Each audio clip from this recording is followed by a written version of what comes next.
Hey, Ram fans, what's going on? My Rams Up Rehash coming at you here. I've had a night to sleep on it. A restless night, but a night nonetheless. How am I feeling about this loss to the 49ers? Not a whole lot better. We'll go through some additional data from this game and discuss some talking points that need to be talked about. And hey, a lot of 49er fans jumping on the YouTube channel. That's good to see. Most of them staying classy.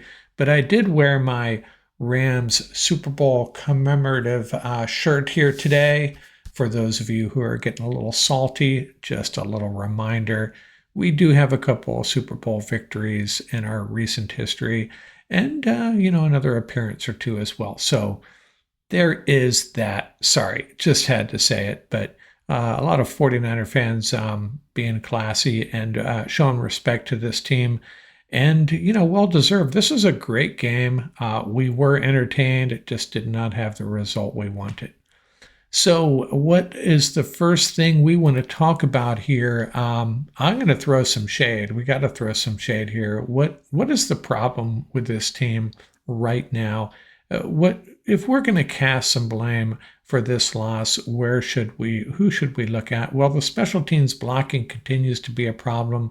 I went back and watched the one blocked kick, the tipped kick. And we're just getting collapsed pretty good there on our left side and up the middle. And I think teams are recognizing that and they're coming after us. So we have to solve that. Is Cardi, a top 10, top 15, even top 20 kicker? No, but we got a block for him. It all starts there. And, Kyron, it's quite a bummer because, Kyron cares. You could just see it. I felt horrible for him. I don't think anybody felt worse than him about what happened there at the goal line. But at the same time, first down play, protect the ball, and we're going in for the score and the win. But I don't know what to say. On the other hand, Blake Corum was basically benched after his fumble, and we never saw him again, I don't think. So if it's time to move on from Kyron Williams due to the fumbling, Blake Corum sort of kind of has the same issue apparently. Is it Jarquez Hunter time against the Ravens? I suspect not. I'm still in Kyron's corner. It's a painful loss, a painful situation, inexcusable, but that stuff happens. Maybe just happens a little bit too much with Kyron. And then Joshua Cardi, he's an okay kicker. The blocks aren't entirely on him, but, for every other team, a 53-yarder seems to be no big deal. And for us, I just don't know if we can really count on him. And then there's Chris Shula. I felt like we were overmatched, outcoached. Their offense against our defense. We are going against a team that dinks and dunks, gets rid of the ball quickly. We're going basically with a four-man pass rush and kind of getting some pressure, but they're getting rid of the ball so quickly. And then we're playing this soft underneath coverage, which just allows them to chew up yardage. It just didn't seem to make sense. And, some of it's got to go on the players as well. And we'll talk about some numbers in pass defense here coming up in a minute. And then there's McVay. And he admits it. He always, calls himself out, but he has to call himself out too many times on these critical red zone calls, especially. And I'm going to tell you a little story that Sean McVay may need to hear, and it's a Nick Saban story. And it goes something like this. Nick Saban told this story, and I'm probably going to get some of the details wrong, but he was apparently a high school quarterback in the state playoffs, and they were facing, maybe it was a 4th and 12, right? And they call a timeout. This is in the state playoffs. They need a first down or the season's over. And he goes over to the sideline during this timeout, and the coach says, hey, you make the call. And, 17, 18-year-old high school quarterback is like, are you kidding me? Well, I don't know what to call. And he says, well, let me give you a hint here. You got a 5-star wide receiver recruit out there You got one of the best running backs in the state behind you. I don't know if that's exactly what the situation was, but you get the idea. Go make the call. So Saban says he went to the huddle and he called a play action pass to his wide receiver, and understanding that the play action was kind of silly in that situation, but that's what he called. They converted. They went on to win the game. And after the game, the coach came up to him and said, "Nick, it's not in critical situations like this. It's not about the play. It's about the players. You've got to go to your players that can make the play for you in those situations." And in this case, it was the wide receiver and the running back. And I guess that's what I'm thinking. And the couple of people I have talked about are thinking that that ball has to be in Stafford's hands, and maybe you get it to Puka, or maybe a jet sweep to Puka, but not a handoff to Kyron in that situation. And Kyron's a great player, but I think if you had asked Nick Saban what to call in that situation, it would not have been a handoff to Kyron. That's all I'm going to say about that. We do have some snap count takeaways here. Kyron had 62 snaps, Blake Corum 6, and that's not a recipe for success, in my opinion. Blake looked explosive. He had trouble handling that pitch. Other than that, get him the ball. Maybe he should have gotten the ball there. I don't know. But quite a swing, and it's all due to Blake's fumble, like I said. And then Kyron fumbles. Maybe you're more likely to fumble after you've been out there for 62 snaps. The number 3 wide receiver tilting towards Tutu even more. 45 snaps to Jordan Whittington, or should we say Whittingham, as Al Michaels was calling him. Al Michaels had a bad night for Al Michaels, and I love the guy. Davis Allen had 41 snaps to Terrence Ferguson's 4, and Tyler Higbee, of course, didn't play. Colby Parkinson, I think, was in the 20s. Got to see more from Ferguson had 4 snaps and had the catch of the night. And as I think it was, I don't know who said, was it J.B. Scott or Blaine Grisiak? Someone said that was the best catch by a Rams tight end in 3 or 4 years, and that may be true. Mumfield had 9 snaps. I don't know if he's had any targets this year. I don't know. He certainly doesn't have a catch yet, but he is getting out there. And no Steve Avila. And hey, I should have thrown shade on our Rams insiders. Tell us what the heck is going on. I'm not an insider. I don't pretend to be an insider. And I haven't heard anything. It's just kind of a state secret, I guess, what's going on with Steve Avila. And on the defensive side, 86 snaps, and that may have been part of the problem. Man, this defense may have gotten worn down there, although they did play better late in the game, so maybe that's not the problem. 86 snaps. Quentin Lake played every single one of them. Cam Curl missed 1 snap. Nate Landman missed 4, and he did get dinged up on that play, and I was really worried because there was Troy Reeder out there at one point trying to cover Christian McCaffrey. Reeder ended up with 2 snaps, though, so Landman did come back. Kobe Durant missed 5 snaps. Jalen McCullough out there for 45 snaps. I didn't look, but I have a feeling that may be the most he's ever had. And Emmanuel Forbes down to 24 snaps. And speaking of pass coverage, and I'll talk a little bit more about that in a second, my special assistant who knows everything said, hey, why don't we trade for Denzel Ward, the talented cornerback for the Cleveland Browns? Not a bad idea. I don't know what it would take. I don't know if that's feasible at all, but hey, maybe they'll throw in Myles Garrett and we'll be on our way. So Pro Football Focus grades, pulled this from a 49ers site of all places, but Terrence Ferguson, his 4 snaps, had an 89.5. Poona Ford had a great game, 89.2. Omar Spates, 81.8, and Matthew Stafford, 80.6. Byron Young, 79.5. Those are the top 5, and Stafford did have a really good night. He had one throw he had a couple throws that were, well, one I think was just a bad throw, the one to Atwell, really high, and then he had the miss that miscommunication with Devontae. So I don't know if you grade him down for that.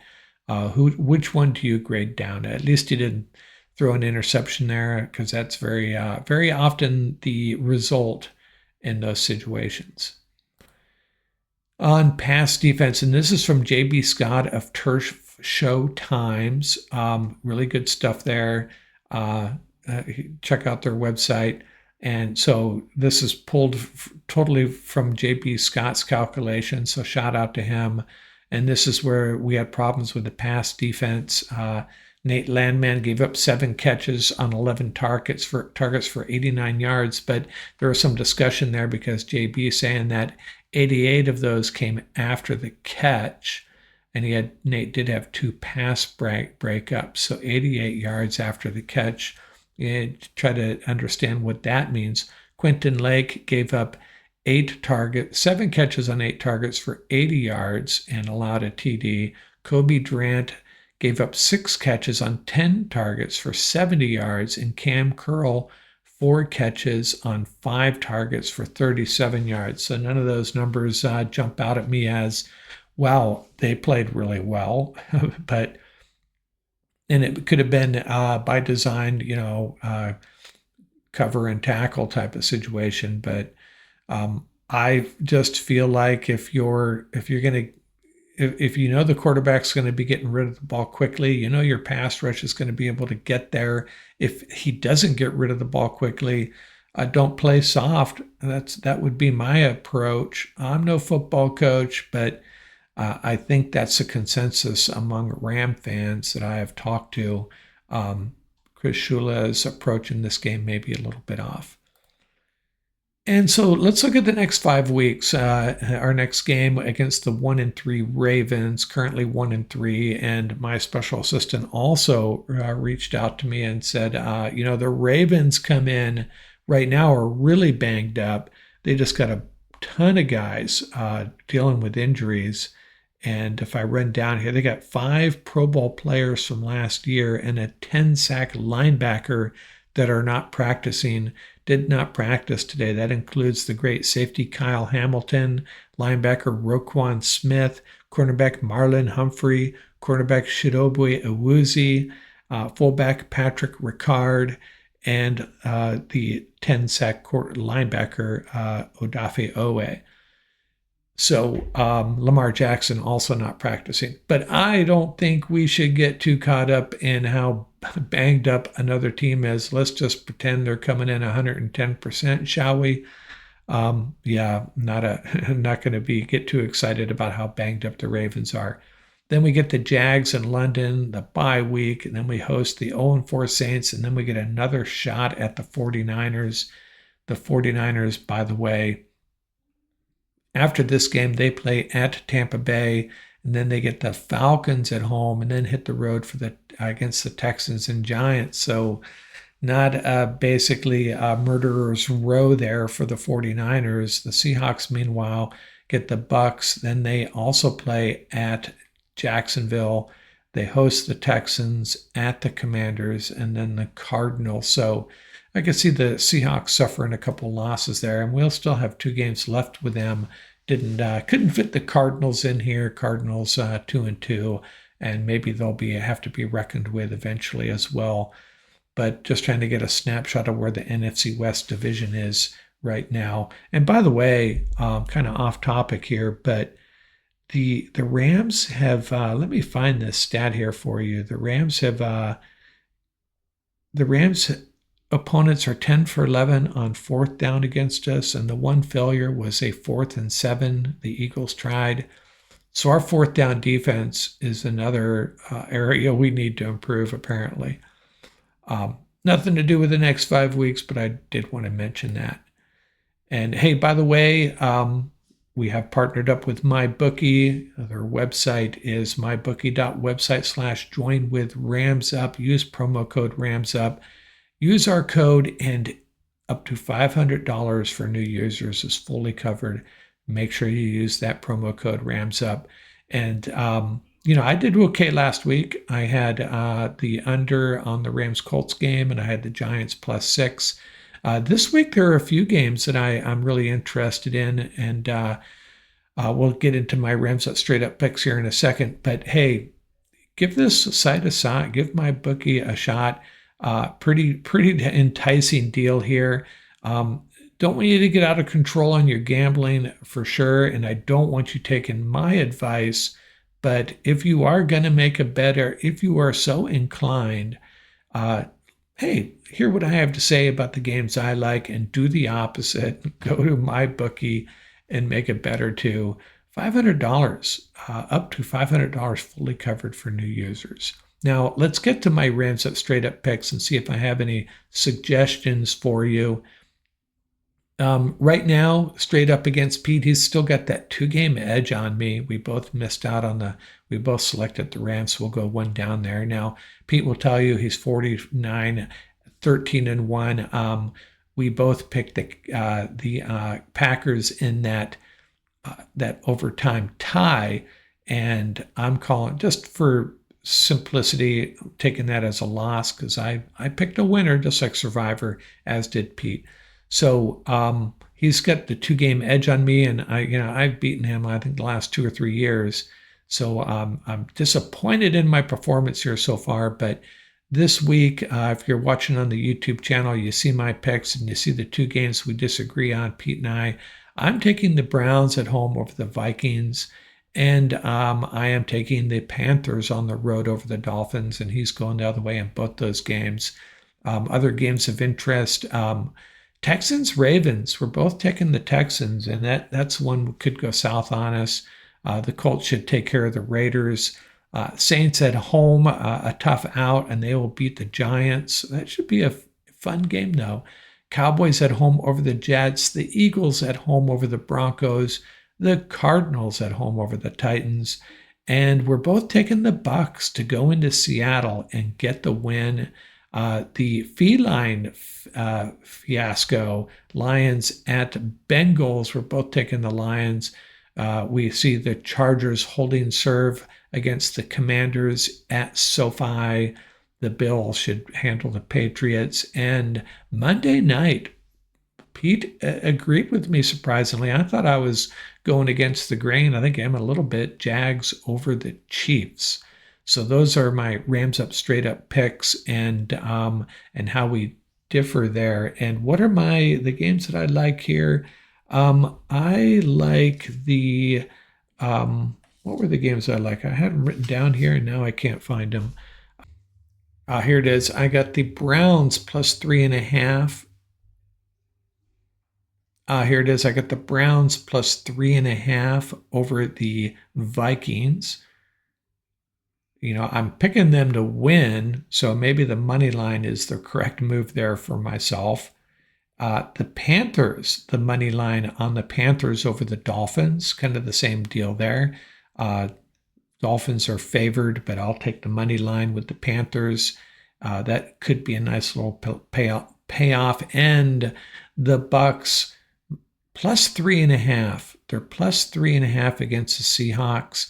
And I'm going to take money line on the Bucs as well. And hey, if you don't feel real great about it, just take the points. 3.5 is like the perfect number for the Bucs going into Seattle. So once again, Browns, let's just go Browns money line over the Vikings, the Panthers money line over the Dolphins, and the Bucs money line over the Seattle Seahawks, just to keep it nice and clean. Those are my 3 picks. Those are my 3 bets. And by the way, I am up. I think I'm up $120 now. I was down 80, and then I won I'm treating every bet like a $100 bet for simplicity, to keep the math nice and clean. So I'm up 120 after clearing 200 last week, and got 3 on the line here today. 3 on the line this week. We'll see how I do, and hopefully I can close the gap. If the Browns and Panthers both win, Pete and I will be in a deadlock. That's all I got out here from Rams Up. We'll be back tomorrow, by the way, with our Saturday morning roundtable with Scott and Farbode. Hopefully they can both make it out here. Have a great weekend.